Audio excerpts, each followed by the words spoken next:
Welcome to They Tried to Bury Us. My name is Tamer Kattan. I'll be your host. I'm a comedian, a writer, and an actor. I was born in Egypt and moved to America when I was just a kid, so I'm very proud of being an immigrant.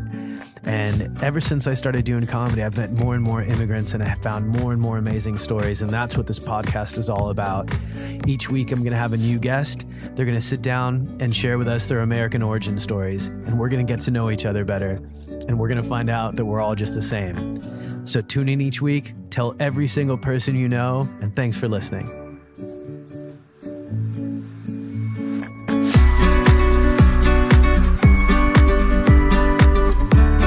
Guys, welcome back to They Tried to Bury Us. This is episode 7. I'm Tamer Kattan, your host, and here with me always, as always, Kity Kattan. Hi, Keith. How are you? I'm good, Habib. Did you have a good week? Very good week. Did anything racist happen to you? No. Oh, yeah. good. You know the guy, he called me Nazia. I act like Nazia. Nazi? Nazi, yeah. A guy accused you of acting like a Nazi? Yeah, remember? And we tried to kick him out of the guy, golf course. Oh, yeah, that's right. And finally he tried to, don't kick me out, look bad to my friend. Maybe I tell her I'm sorry. So they asked me. And I said, no, I don't want him to be sorry, to tell me any sorry for me. I don't want to see his face. But anyway, they say, okay, we can kick him out. We try to forgive him. I said, okay. So he came last Friday. So I see his name. Everybody say, Maggie is a guy, King Father, he's here. And I said, you know what? I don't give a damn. I'm not going to help him. So he came. I was there. As soon I see his face, I walk out. He look at me, but he want to say something, but I walk out of the golf shop totally. And he went his way. I went back, but I felt so good to ignore him.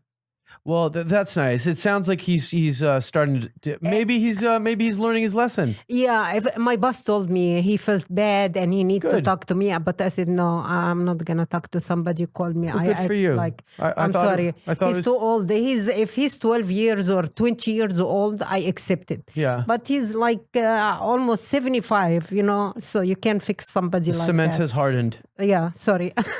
Well, okay. Well, that's a nice, philosophy of not forgiving. I can't take it. No, but it's really hard for me when I hear these stories that happen. I was half joking when I said, did anything racist happen to you this week? It is.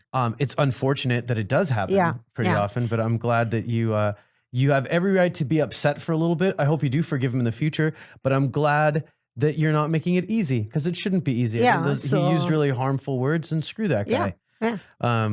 Okay. Well, welcome. Let's hope next week is racist free.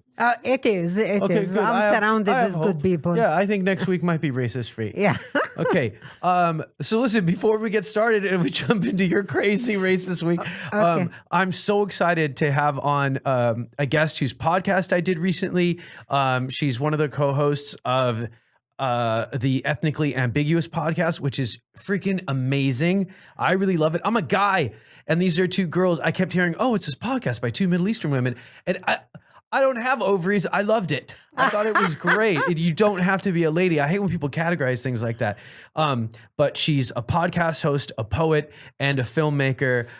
Thank you so much for being on the show, Shereen Lani Younes. Thank you. Hi. Thanks for having me. Thanks for being here.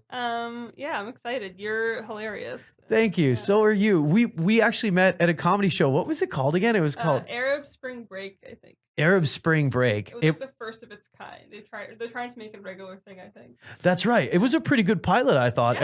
Everybody was great. Yeah, it was like a slew of Arab American or like Middle Eastern comics, and it was fucking great. Yeah. Can I curse? Yeah, you could curse.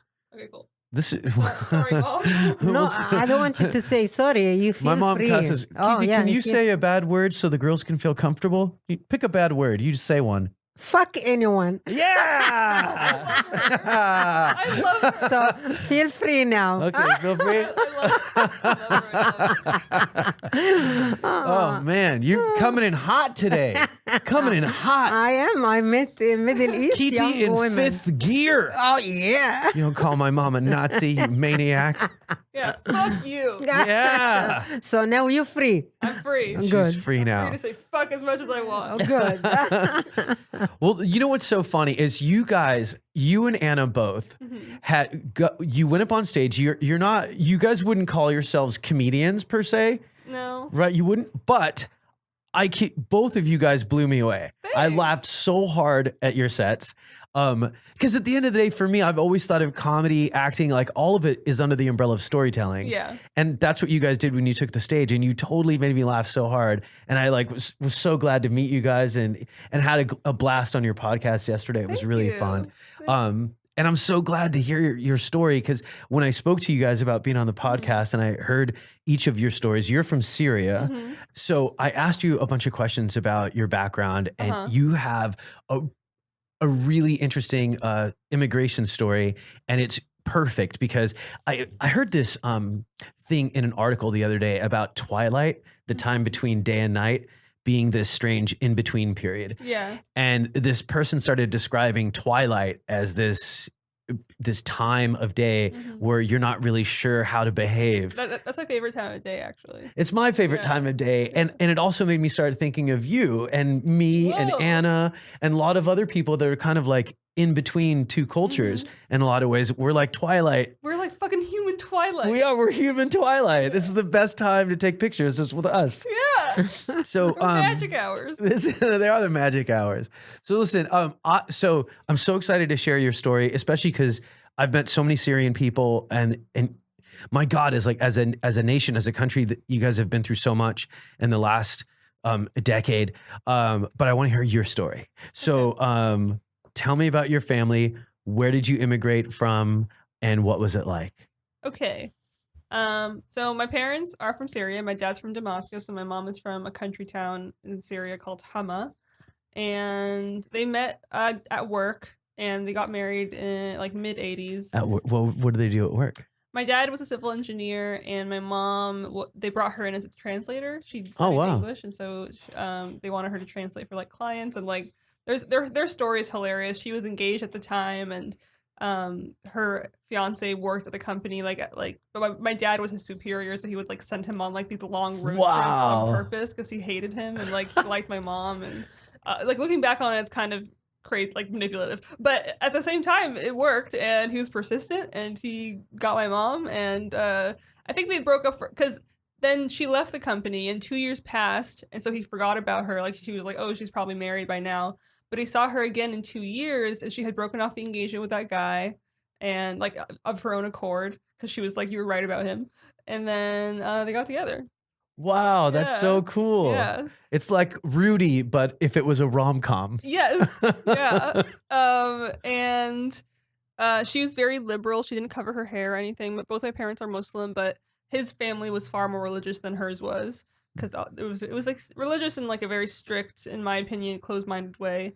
But she was very liberal, and so his family like fought him a lot when he wanted to marry her, but he didn't care. They wanted him to marry his cousin, and like he was not into that. So even within the same religion, there were still family members going, "Oh yeah, she's Muslim, but she's not as Muslim as we want her to be." Exactly. Like she's like she's the only one of my dad's brother's wives that's not covered. Wow. Like our family, as far as my dad's family is concerned, is very like outlandish because none of us cover our hair. We're very Western or whatever in their opinion.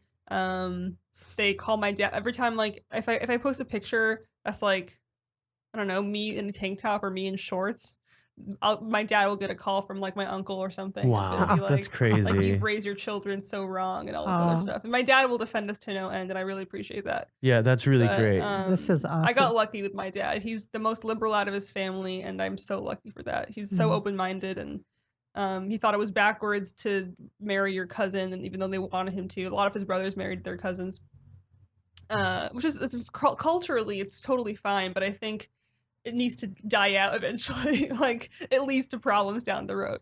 If anything, to develop your social skills. Yeah, just meet people. You know, you can meet someone outside of a family thing. Exactly. But so they got married. My dad was a civil engineer. He liked being an engineer. But in Syria, when you graduate high school, you kind of get placed in the job that there's like one test called baccalaureate, and depending on the grade you get on that test, it determines what job you get. And he really wanted to be a pilot, but he was or a doctor, and he was a couple points away from those. And so he got really sad, but he ended up being an engineer, and he grew to like it. So when they got married, he designed and built this beautiful house for my mom and him. Wow. And my mom describes it as, we have a few pictures of it, but my mom describes it as like her most ideal home, and she was really like, I don't know, it was just ideal. It's so romantic that he like literally designed and built the home they lived in. And it's so Americana, actually. It really is. Right? My both of my parents, in comparison to their families, somehow are so not liberal isn't the right word, but they're just like, their minds work in like in a bigger way. Not that the other family members aren't like that, but they just thought bigger. Like they weren't ever planning on, looking back on it, I'm sure they never thought they would stay in Syria forever, kind of thing. Yeah. But so my dad was planning on raising a family there because he loves his family. He wanted us to be close to them, and my mom as well. But then the government in Syria is very corrupt. Everyone knows this. And like growing up, I remember like when I was in Syria, people would be like, the walls have ears, they can listen to you, like don't say anything on the phone because they can hear us. So speaking ill of the government or the president in quotes, because like it's just like a rigged system, it was not allowed, even though everyone was, it's a culture of fear there, and it still is, but back then it was the same. So it was very corrupt. And one time my dad was going to work, and he saw police officers beating up an old man, and he said that image stayed with him for such a long time, and he was like, oh, I have to leave this country, like I can't stand here, and like I can't live here knowing that the people in power are doing this. And there were a lot of bribes going on in his workplace, and like he just didn't want to be a part of that anymore. It's identical to my dad's story. Really? That's so literally a guy was trying to teach my dad how to be a corrupt accountant. Yep. And my dad went home and said, I can't live in a place like this. And that's what I love about my dad. He's so he's a good, honest person. And he won't live with himself doing something wrong to someone else, or knowing that like he was driving and he can't do anything to help this man getting beaten up because he would probably go to jail. It's survival. And so he went back home. He told my mom, I have to leave. I can't stay here anymore. Will you come with me? And she said yes, because he gave her the choice. He didn't say we're going. He was like, I can't stay here for me.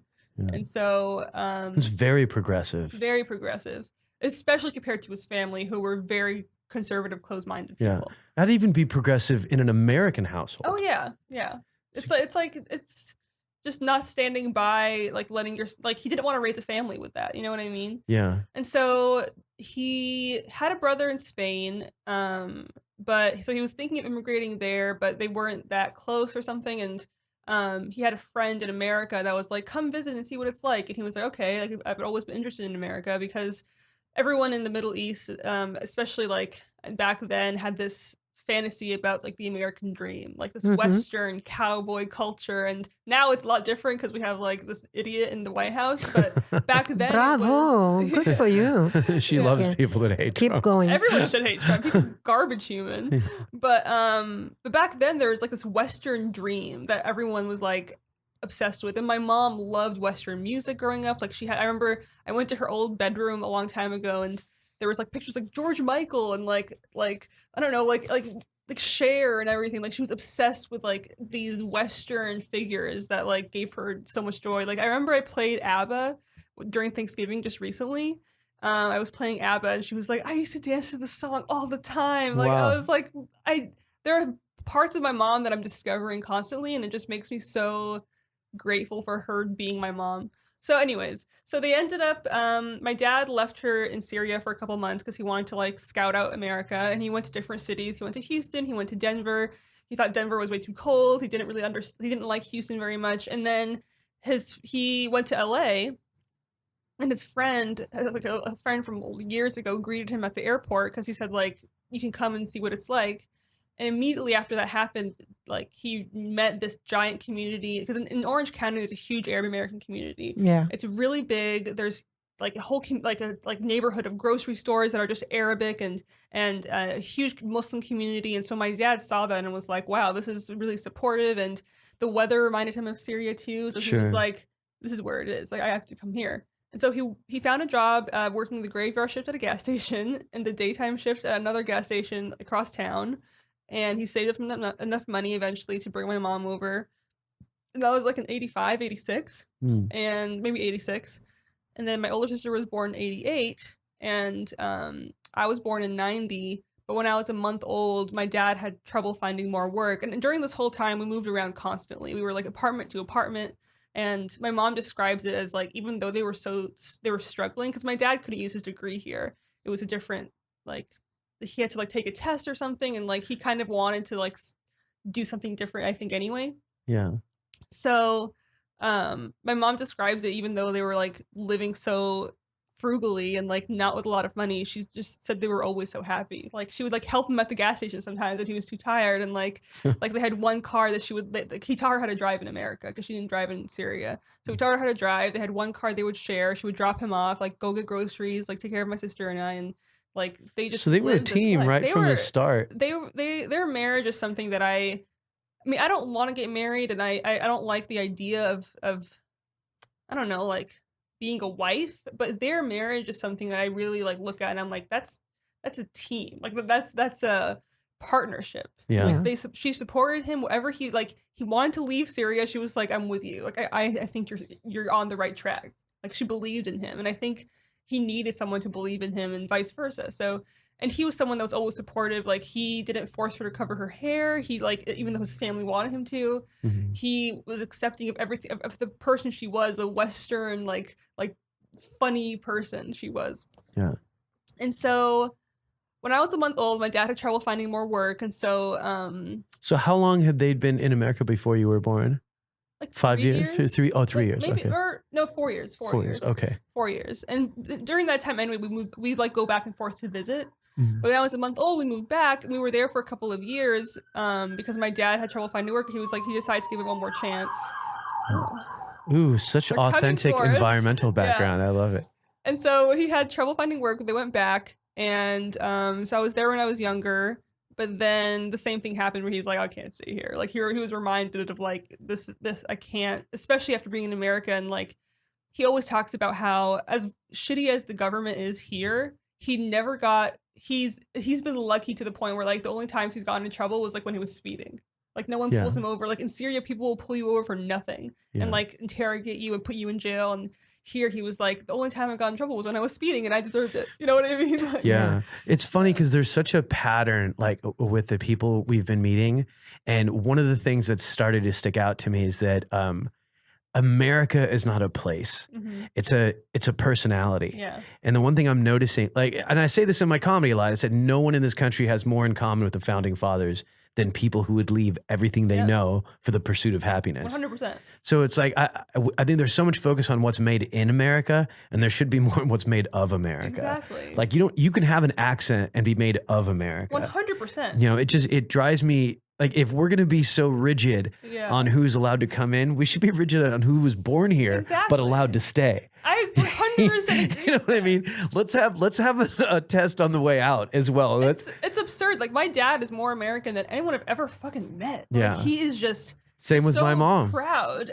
And I got so mad at him one time because he was so proud, and I was so angry at this government, and he had to explain to me like this country gave me a life. Like I came here with nothing, and I was able to build myself and give you guys a life. And he's just so the way his mind works is really humbling in my opinion. But regardless, we ended up coming back to SoCal eventually, and we moved back and forth several times. So I was kind of raised in both places, and I learned Arabic first, and I had an accent growing up. And oh wow, yeah, there's videos of me and my older sister just like talking in English with like the most ridiculous accents. Like I don't even understand how anyone understood us. And my mom would teach us English at home, and like we had like hooked on phonics. Yeah. But my mom spoke. No way. My mom spoke with an accent too, though. And so like we would learn words the way she said them. And so even when we learned them, our friends would like make fun of us. So it was just whatever. Hooked on Phonics is so great because I remember when that program came out, and I always remember the commercial. It's Hooked on Phonics. I mean, it worked for me. Yeah. It worked for us. For us, it was Sesame Street. We were like a generation before, maybe. Yeah. That's we like Sesame Street too. I was obsessed with Cookie Monster. My sister she liked Big Bird. Like that's just like a sign of trouble. But yeah, no, so we moved around a lot in Southern California from like Anaheim, Corona, Westminster, Riverside. Middle Eastern hotspots. Yeah, the places to be. And eventually my dad had a business opportunity in San Diego and we went there.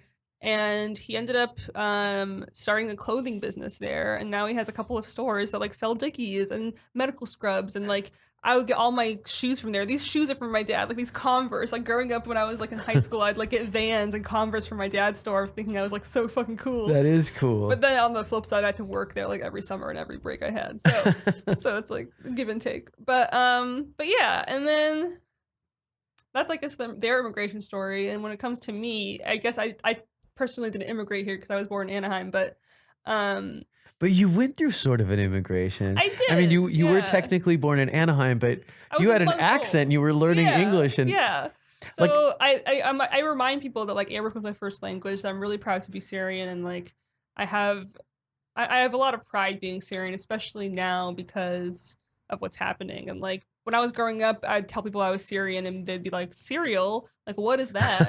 But now everyone knows what it is, for better or for worse. Yeah. And so... Oh, you want to hear my favorite? Yeah. Someone said to me, you can't be Egyptian. And I thought they were going to say, because you're not black. Because I've heard that before. Oh, God. And this one was special. He goes, you can't be Egyptian. Egyptians are extinct. What? I was like 9 and I'm like, that guy's so stupid. He was like a 30-year-old man. I was like 9 years old. I'm like, that guy's really stupid. He probably just has no idea that that's stuck with you for so long. Oh my God, I've told everybody. Yeah. Like if I only had his name, I would have ruined him. God, that is embarrassing for him. But yeah, so yeah, that's their immigration story. It is weird when you know, you always see these. Remember in Back to the Future when Michael J. Fox started to disappear? Mm-hmm. I think there's something about the desire of human beings to belong and to fit in and to be seen. Yeah. And something like I had a really hard time with growing up as a Middle Eastern person. I think that's one of the things that's so frustrating about someone, because I have friends who say, "Oh, what's the big deal? I'm not going to know every country." And I'm like, it's not about knowing every country. Yeah. It's about how you make someone feel. No, I think that's why me and Anna started the podcast, is because we always felt like weirdos, like aliens growing up, like didn't belong. And so we just want to make people feel less alone. And that's what we've learned, is that there are so many people out there that felt just like us growing up, that felt like they didn't belong in either country, that felt like they were the American cousin whenever they were when they were in their home country. Oh, God. Yeah. And it's hard for me now to not have survivor's guilt being the American cousin, because like a lot of my family has been through a lot of crappy stuff. And so it was hard for me to be proud of being American, to be honest, because I've almost felt ashamed at times. Yeah. In places like where we come from, saying I'm proud of being American is almost like saying I'm proud to be rich. Yeah, exactly. I'm proud to be wealthy. Yeah. And because it's for them, they look at it and go, you're so lucky. Exactly. Like this notion of guilt, when you said that, the American cousin, I can so relate to that. Yeah. Like I have, cousins in Egypt, the boys, or one of them's a rabbit farmer, and he knew he was going to be a rabbit farmer when he was pretty young.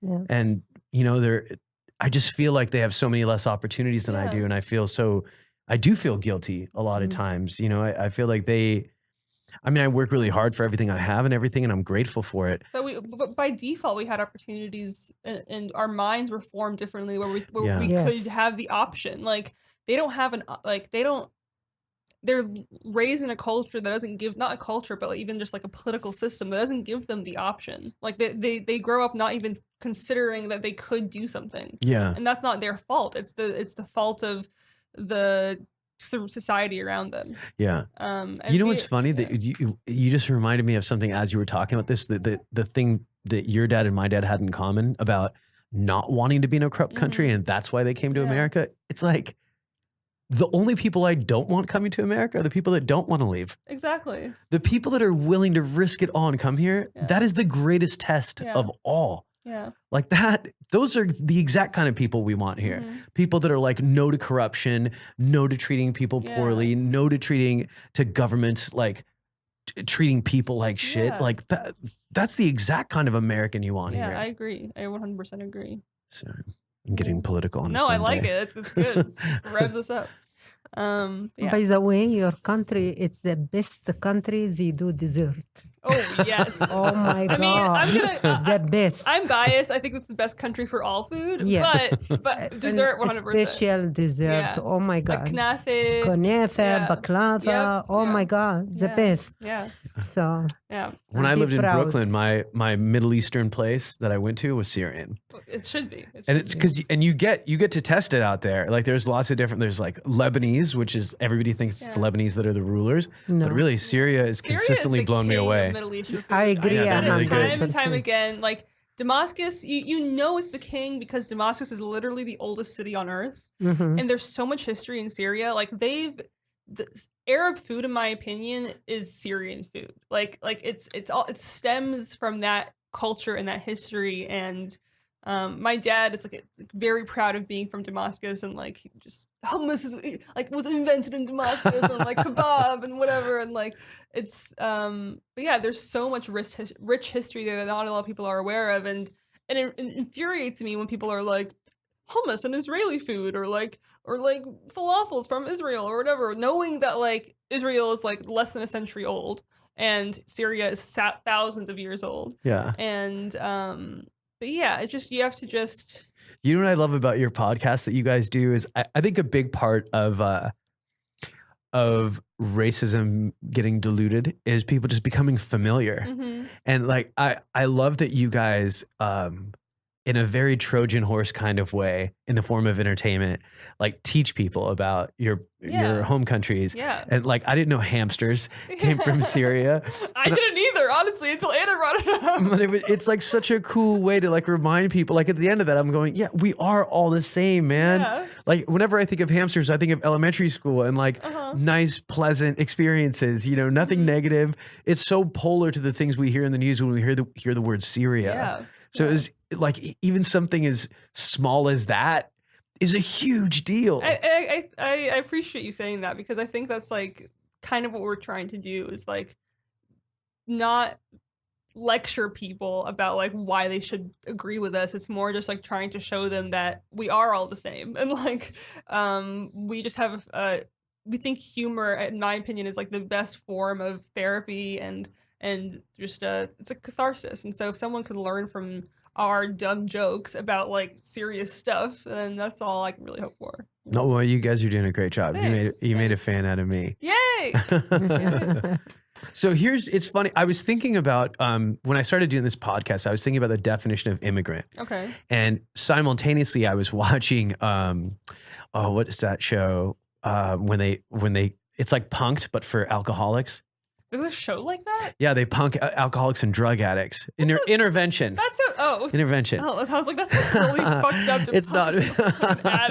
They're not punking them, but it's intervention where they talk about alcoholism. Right. They were talking about the definition of alcoholism, and they said an alcoholic is not someone who drinks every day. An alcoholic is someone who has a bad thing happen and then continues to do it. Yeah. So it could be someone who only drinks once a month or something like that, but they just depend the level of your relationship with that thing is what defines your and the intensity, the emotional intensity of the experience and all that stuff. So when I started thinking about immigrants, like it's not just somebody who was born in another country, it's someone who was made to feel like they weren't a part of one. Yeah. That to me, by that definition, my gay friends could be immigrants. Anybody who's treated as an outsider. And marginalized groups are immigrants in 100%. form. Yeah, I agree. I'm trying to not use the word minority anymore, because a friend brought up how belittling that is. Like you're like minor, just like you're inferior. Totally agree. I used to use the word all the time. I think it's like, I don't know. I got used to calling myself a minority, but now that I've thought about it that way, I'm like trying to say like marginalized group, like oppressed group or whatever. Which like I don't want to like, because that language is so subconsciously damaging.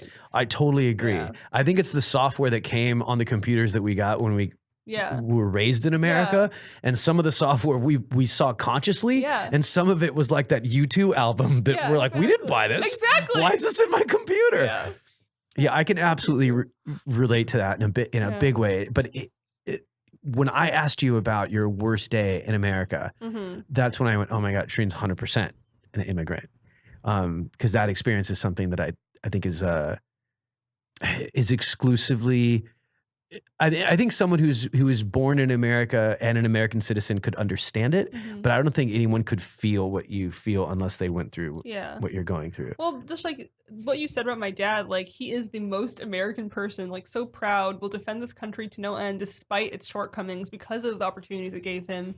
I think I mentioned that the first thing I thought of when you said my worst day, even though it's like hard for me to pick one, but it's after 9/11 happened. Like I remember I was in 7th grade, like 11 years old, and my mom had covered her hair at the time. My dad had a beard. They both had accents, and I was terrified constantly about their safety. Like just her going to the mall, going grocery shopping. I was so scared for what people might do to her or what people might think about her, because I love my parents more than anything in the world, and I wouldn't want anyone to judge them just based on like an ignorant idea they have in their head about what that group, in their opinion, did to their country, because it's my parents' country too now. It's so I remember being in a constant state of fear, and my mom knew how scared I was, and I told her like, just uncover your hair, like I should want this to, like I remember, and she had I mean, her story with covering her hair is a whole nother thing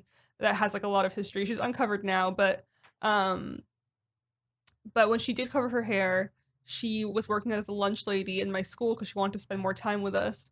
And so everyone knew my mom was a lunch lady, and I was embarrassed at first, but then I ended up like getting free cookies and fries from her. So all my friends would like go to her line. You leave Syria, but there's still corruption. There's still bribery in the form of cookies. And so my friends would be like, "Hey, can your mom like give me a cookie?" And like so my mom would recognize my friends and like slip them like extra little goodies here and there. And so then I ended up really appreciating like how much she loved us and just wanted to be around us. And yeah, that's so sweet. But especially after 9/11 happened, I was so scared. And everyone knew my mom was covered. Everyone knew that we were Muslim, and I don't believe in anything anymore. But at the time, we were raised Muslim, and we were the Muslim Syrian kids. There was no one else like us in our school. No one else was Syrian or Muslim that I knew of.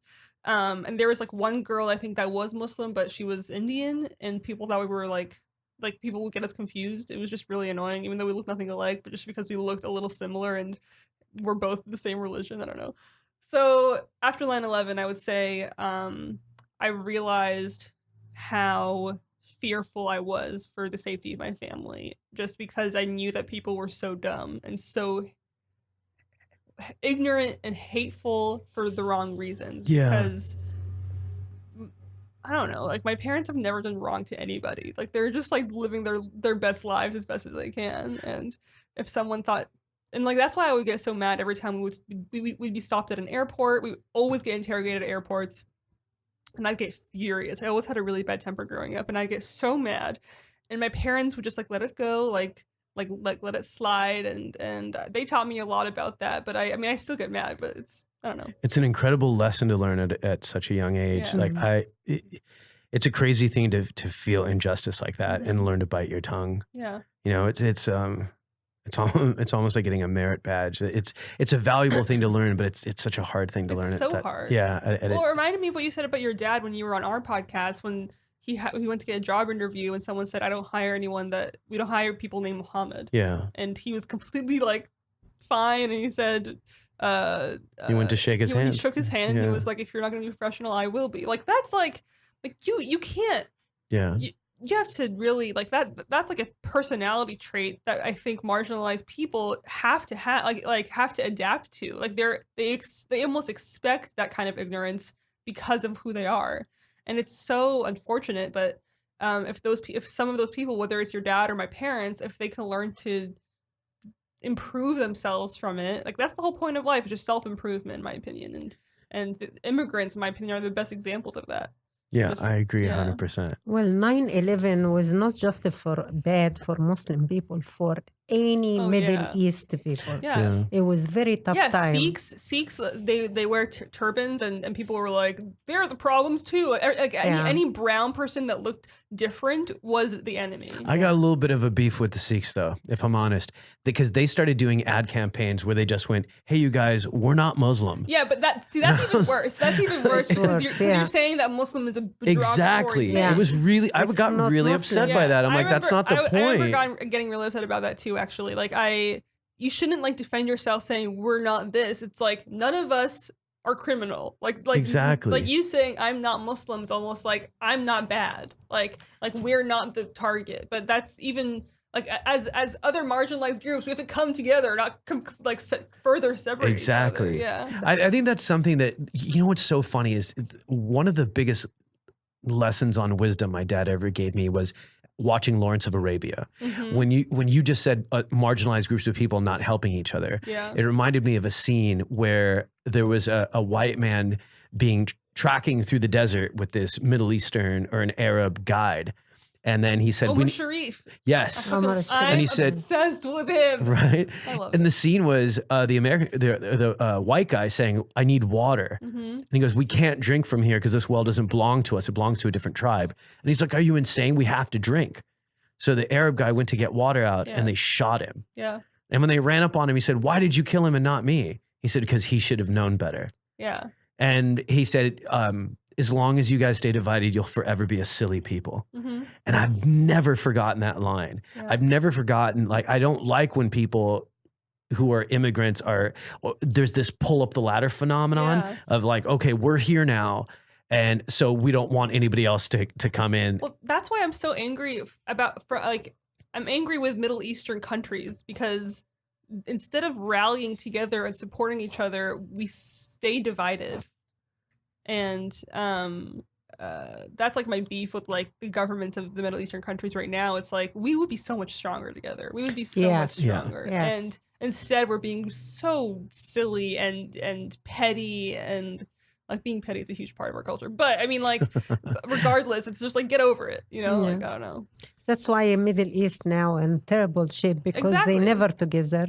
They never. And also the religion for me, this is something very private. Nobody, Muslim, Jewish, Christian, this should be issue because that's your private thing. I agree. Nobody should ask what religion you are. It's anybody business. I 100% agree. I hate that religion in every culture has become this like public persona. Like let's keep it to yourself. It's supposed to be a relationship with yourself and your creator or whoever that is. And now it's just like a badge of pride. Like I don't know. I was raised with religion, and I think it made me despise it. And I don't want. And I think everyone has their own relationship with it, and if it works for you, great. But keep it to yourself. Like yes, I agree. Ever since I was a little kid, I was very consciously aware of how differently religion treated women.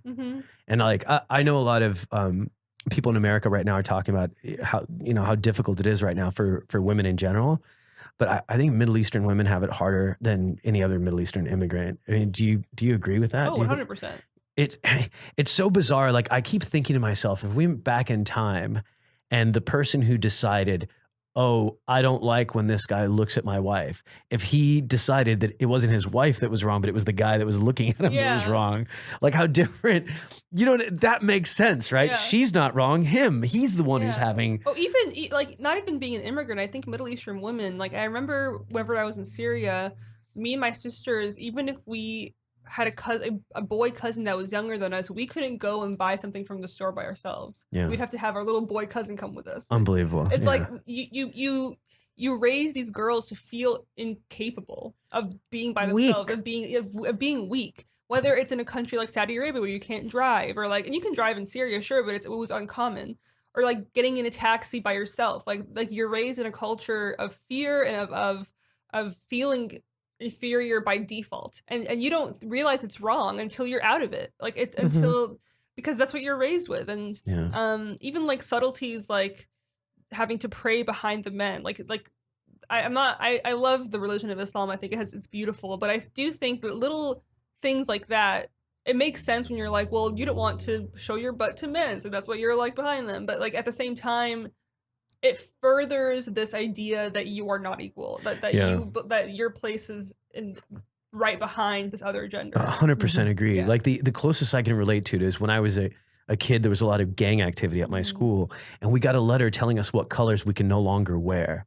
And I remember going, that's wrong. Yeah. The criminals, those are the ones who've ruined those colors. Yeah. But how come I can't live my life as freely? Yeah. And I feel like that's the way religion kind of treats women. Yeah. It's the people that are the perpetrators of the injustice or the bad behavior aren't the ones being punished. 100%. And the same thing goes with like when people blame a girl for wearing a skirt and getting assaulted. Like the same idea, like you're blaming the victim when really it's this bigger aggressor, not just man, but like the culture the man is raised in. That's the issue. And so, I mean, like, but speaking of colors you're not allowed to wear, I mean, Donald Trump has ruined red hats forever. Like, we can't come back from that. We can't come back. That's true. You know, like that's what the white man does. Well, I'm not a 6-year-old baseball kid, so I don't mind getting rid of red hats anyway. Yeah, I mean, and also screw the Boston Red Sox. I mean, yeah, okay. Well, sports. I know nothing about it.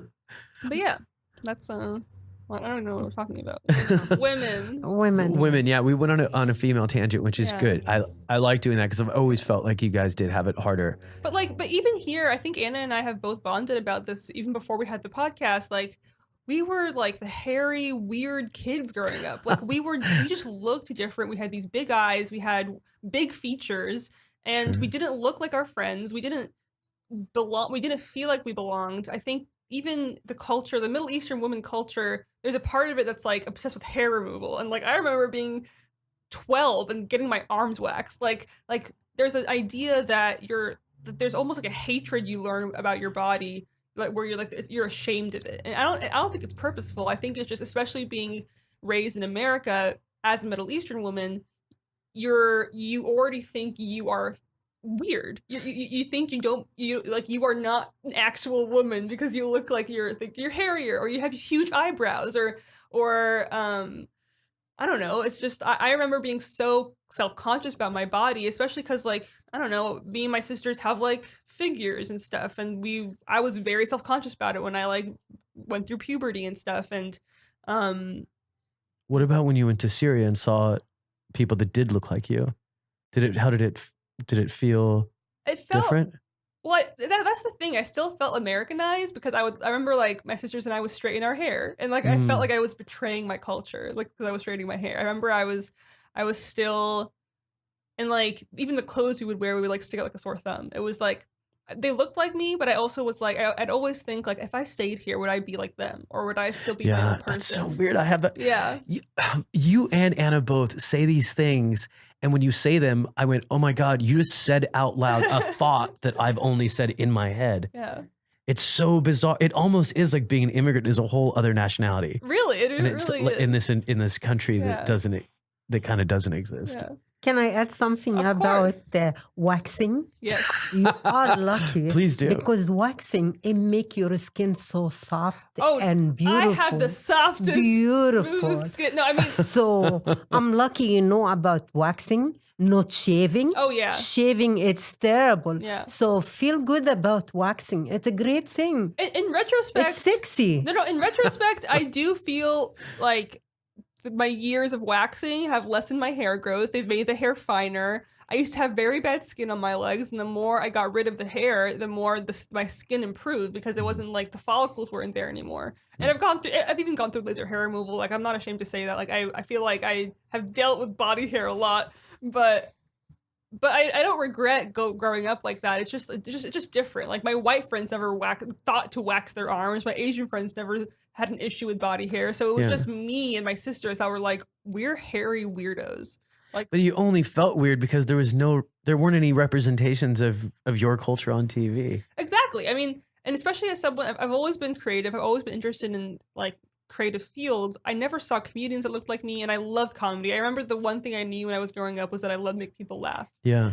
And but the idea of being a comedian like was so weird to me because I never saw myself. I never saw remember I thought Sarah Silverman was the closest thing I had to myself because she talked openly about depression. Isn't that funny? And she's like a white Jewish woman, and I was just like, but she's talking about being sad, and not wanting kids. It's like hermit crabbing into somebody else's, like going, I find a point of commonality, a point of entrance, to feel, But yeah, I never saw any filmmakers that looked like me, any writers or anything, and I think I want to be the person I knew when I was younger. I think I want to be the person that I wanted to see when I was a little girl, and it is really important to see yourself, because like part of me is just like, well, why didn't I think it was possible anyway? Like, why wasn't I just smart enough to know it was possible? But it's so subconscious. It's very subconscious, and sometimes and especially when your parents are like, your sister's going to be a doctor, what are you going to be? Like, or what do you want to study? And like, for a long time, I thought I wanted to be a psychiatrist because I was very depressed growing up. And I was like, I love brains. And like, I do love psychology and psychiatry and stuff, but I failed AP chemistry. And I was like, I can't do this. And so there was a long time where I thought I was going to be this person my parents wanted me to be, but I was just confused, and I wasn't happy. And I chose the furthest school because we were only allowed to apply to schools in California, even though I wanted to go to an art school in like Chicago. And I literally chose the farthest school that I got into. I went to high school in San Diego. I chose a school in Davis, California, near like Sacramento. I just drove back from there this morning. It's adorable. But I chose it without my parents knowing. Like I selected that school that night, and then the next morning I was like, I'm going here. I need to get out of here. And so and my parents and I went through a lot of I don't know, tumultuous times growing up. I was the middle child, and I got in the most trouble. I was the most independent and the most I didn't listen, and my sister would tell on me all the time, and so because she was like the obedient golden child, and I was just like the bad one, and like I remember I was the bad one too. Yeah. But I didn't have I was the only one, but I was bad. But he debate a lot. Oh my god. Oh no. Debate a lot. Yeah. Debate. It's such a nice I like the way you describe me. My dad would never use the word. He debated a lot. He'd be like, he was the stupid child. I hated him. You're like, he likes to debate. Oh, well, if you need your freedom, you always not accept any advice. I have a tattoo that says freedom on my arm in Arabic. Like that's awesome. Oh, good for freedom you. was a big part of my self struggle to find myself. Like I thought like I was just trying to feel like myself, and for me that meant to be free. And I would like do these tiny rebellions growing up, like change clothes in my car, or like even though it was like silly, like I would wear tights with shorts, being like I'm being like scandalous or whatever, and like my dad found a loophole. Yeah, I'm not showing leg. But I would like I was so sure that there was someone else that I needed to discover in myself, and I think I needed to leave home for that. And my parents are very supportive now, and we've been through so much together, but it wasn't always like that. It was I had to convince them that I need to be myself. Yeah. It's a funny thing because I struggled with it as well because my parents were really strict. There were times even when I was in college where my dad expected me to be home before the girl I was on a date with. Yeah. And I'm like, oh my God, she doesn't have a curfew. I have a curfew. Yeah. Like, and I'm the one who asked her out on a date. It was really embarrassing almost, So I struggled with that. And then I started thinking like there's a point where you have to upset them. And that was really hard for me because I felt like I was in America trying to navigate my life, and my dad had a map of Egypt, and that's where he was giving me advice. That's a really good way to put it. But I cover for him a lot. I cover my for mom, them. Oh my mom my does God. the same thing. I mean, even now there are some things my dad is kind of in denial about, and I'm not completely honest with him. I'm more honest with my mom, but it's more for his mental sanity. Like there are some things like I've gotten so used to living a double life my whole life. Like I can continue doing that for the sake of my dad's health. Like I, as much as like I would love to be completely myself, I know they're better off this way. Like whether it's about my sexuality or my I don't know, the kind of films I want to make or whatever. Like I think it's important for me to maintain that relationship with them. And my mom knows a lot about me, like mostly everything about me, I think. But she's also gotten upset with me with things I've said on different podcasts and like being too open and not understanding why I have to talk so personally about intimate stuff. But for me, it's because those things need to be talked about, like sex, and especially growing up, like Middle Eastern girls, you don't get the sex talk. Like, your parents don't talk to you about sex or your organs or anything. I was like disgusted with my body. I hated everything about it. I wasn't comfortable with it because no one ever talked to us about it. Yeah, my mom didn't talk to me about it either. Thanks a lot. Middle East, they think it's a sex, it's a shame. Yeah. And to me, it's ridiculous. Yeah. Because how you get your beautiful kids from? Yeah. From sex. Yeah. So you need to teach the kids sex is something beautiful. Well, that's hilarious because the sex talk that I did have. So when I was younger in elementary school, we were in a really bad neighborhood. Or we were just in a lesser income neighborhood, and so the kids at school were more crude, and they started talking about sex, and I was in 2nd grade. I must have been like 6 or 7. So young. And my older sister was like 9. I remember we asked her like, what is that? And so my mom sat us down on the stairs of our old house, and she was like, when you get older, so you have a pedestal and every man has a sword and he wants to pierce this is a loose translation from Arabic, but she said like, don't let any man touch this pedestal. Like every man wants to put a sword in your pedestal and you have to not let him. And we were just like terrified. I love that the metaphor was a weapon. It is a sword. It's like the most Arab symbol ever of like. It's ridiculous. You grow up with this idea. Oh, yeah. And maybe the first night in your wedding or marriage, you're so scared to do anything. I mean, it's very bad. And my mom made sex seem like when I got older, my mom made sex seem like a duty, and it wasn't I think we weren't raised with like a healthy sex culture. I think the vast majority of Middle Eastern families don't have healthy sex talks. Like, and because you can't forget you've come a long way, especially in the last 10 years. But when I was a kid, you didn't have any. We didn't have a sex talk or anything like that. No, but I talked to you about the AIDS. You did, You came to me and AIDS he was said, big when I was in high school. If I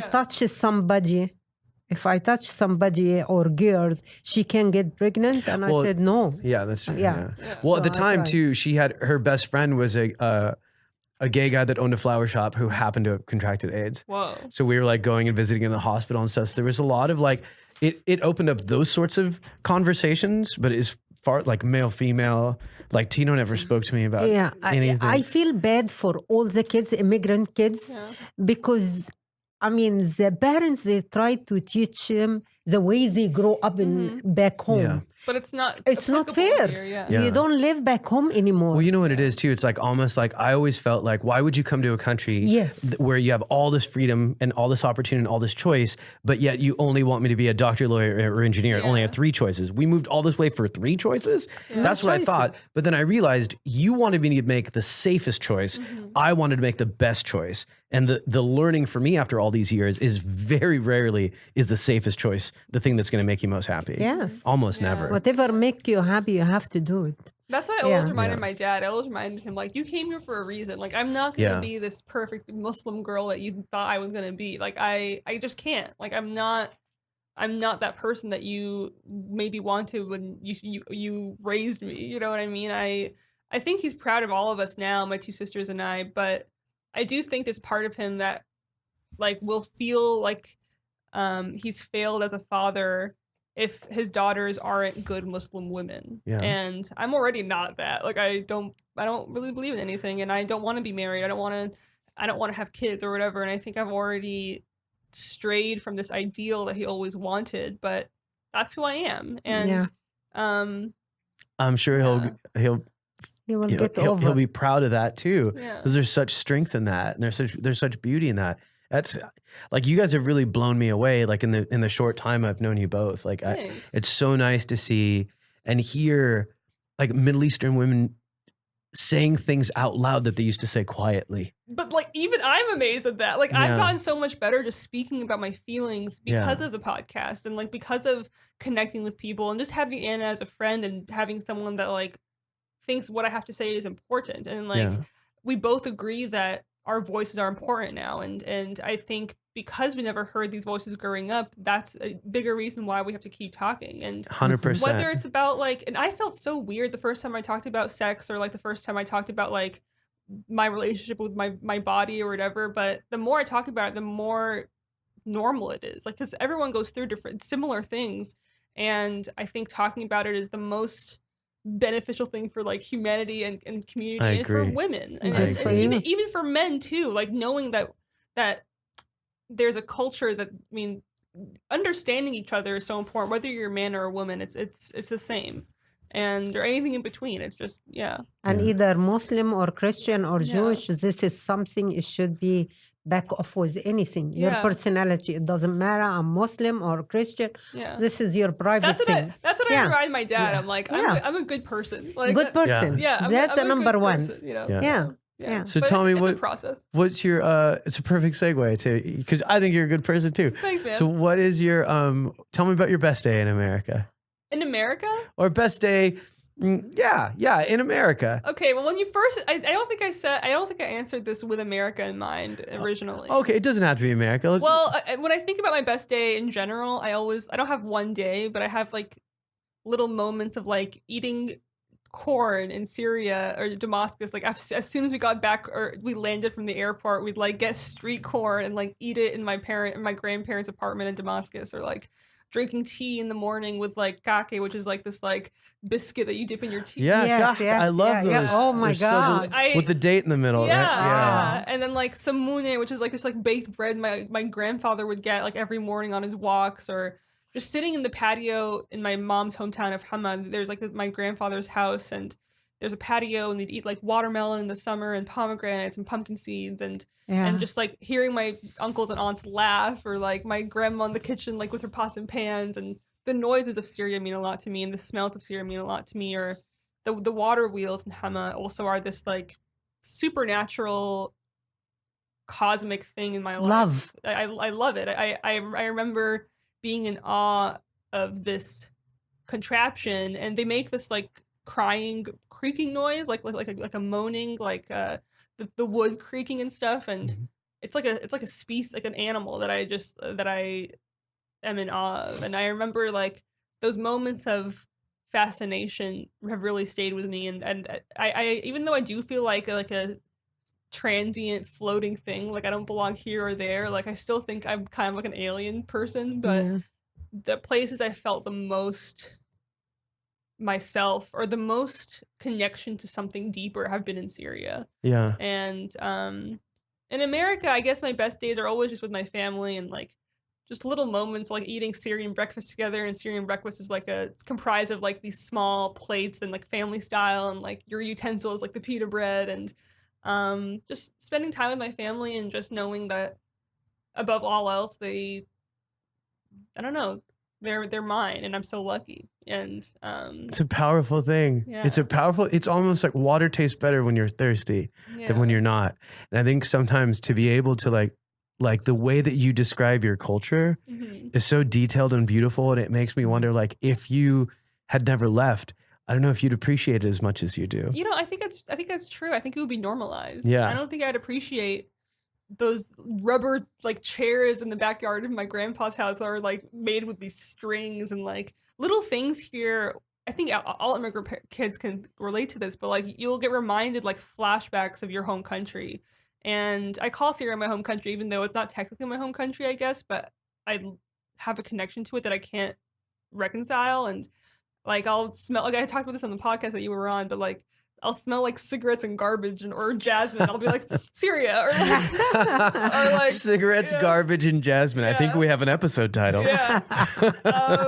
Or even just like seeing a certain type of chair, or like an instrument or something, or hearing something, you're just transported into this other life. And it's cool to be part of something. No, I as much as a weirdo as I felt growing up, I'm so grateful now. Like I love being different. I love being myself. I love the features I was born with. I love the things that make me, in as far as like conventional standards are like weird, but being weird is a good thing in my opinion. Like that phrase 100%. Has become a positive in my life. And I try to make that in my work as well, just like trying to emphasize the weird. You know? It's not weird. It's different. Yeah. Beautiful, different. Yeah. We're taking back the word weird. Yeah. Us and the city of Portland. I'm a proud weirdo, nerd, like whatever. All those things that like had a negative connotation in my life growing up. Like I like those things about myself. Good now. for you. And I want to keep learning and discovering and like connecting with people, and the podcast really helped us do that. Like we've connected with people we would never have even knew existed otherwise. Yeah. And I didn't expect that going in. I didn't have a lot of experience in podcasting. I'm more like a film art person, and I've learned a lot through having it. And so Your stuff is great, by the way. I stalked you online a little bit. It was super. I mean, you're so funny. Thanks, man. Like I've met other people that were filmmakers, but you have so much natural comedy in your stuff. Do you want to promote anything? I have a book on Amazon of poetry. A book of poetry. It's called Dime Piece, like a dime, and it's like 10 years since I was like 16 to 26. It's like, it reads like a diary because it is. Oh, that's so cool. I like that. Like chronological. So it's on Amazon, Amazon Prime, and I guess you can visit my website if you want to like keep up with me and like my film stuff, just ShereenLani.com. And yeah. And it's Shereen, SHEEREEN. Yeah, SHEREENLANI.com. And then on Twitter, I'm ShiroHero666. SHEEROHERO. And then on Instagram, just ShiroHero. Were you really into heavy metal? I just love the devil. Well, listen, thank you so much for being on. Thanks and I'm for going to tell having you, us. I'm going to tell you something as like, an older Egyptian dude, like Big Brother kind of. I'm so proud of you guys.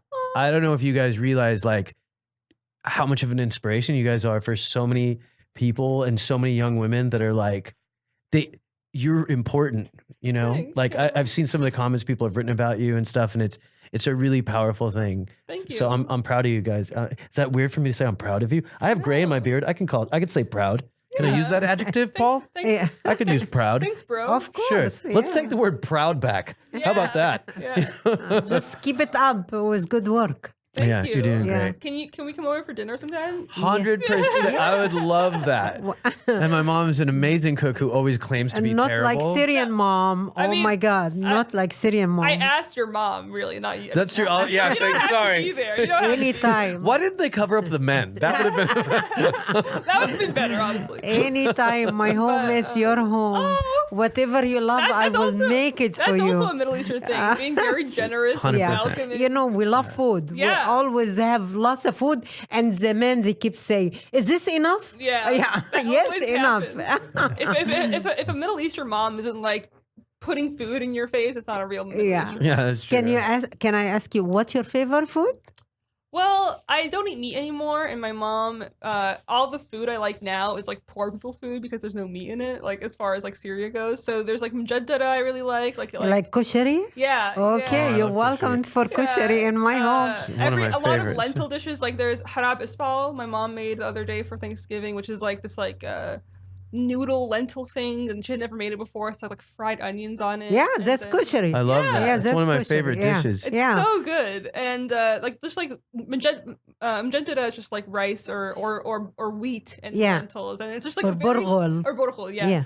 And Look at you guys, yeah. This So is like, I will cook it for you. You come anytime. Or And- kusa, or oh, like any zucchini, like there's like I don't know. Do you guys have a meshi? yeah, Yeah, Mashi is yeah. so Yeah, good. so Yeah. good. Or yabra, or yalanji. Like yalanji is the one with no meat. It's but- like the Yeah. Great British Bake Off, Yeah. Middle Eastern You know, edition. Tamer girlfriend, she don't eat meat too. So I always Yeah. do stuff for her like Yeah. that. Yeah. It's really easy to be vegetarian. or Totally. vegan Yeah. in the Middle Eastern cuisine. You just have to like we don't cook with butter or anything, so it's like I don't know. Yeah. Olive oil. You're welcome in my home for kushari. Thank we will you. make time. You guys come over. Okay, you don't have to be there, but you can. No, I'm gonna be. It's a pleasure. It's a pleasure. I'll be. nice I'll be there, meeting but I'll you. stay in the kitchen. I'll Nice stay to out of meet the you, way. Shireen. So we nice need to somebody to wash the dishes. So I'll be there. I'll be there to wash the dishes. Yeah, that's Yeah. where a man should be. I'll be barefooting in the kitchen. You like that? You like that? Good. All right. Thanks so much for listening, you guys, and keep spreading the word. Thanks for the positive reviews and the comments and the likes. You guys are amazing. If you're looking for comedy, follow me at tamerkattan.com. And I am Tamer Cat on Instagram and Tamer Kattan on Twitter. And keep sending the messages. We love getting comments from you guys. And I've been sharing all the nice messages you've been saying about my mom to my mom. Her head's getting really big. She looks more like Hello Kitty than my kitty. Nice to meet you, Shereen. It's so nice to meet you. I want to talk more to you, but we don't have enough time. We will. When this pesky Middle Eastern guy gets out of the way, you guys can have the Arab version.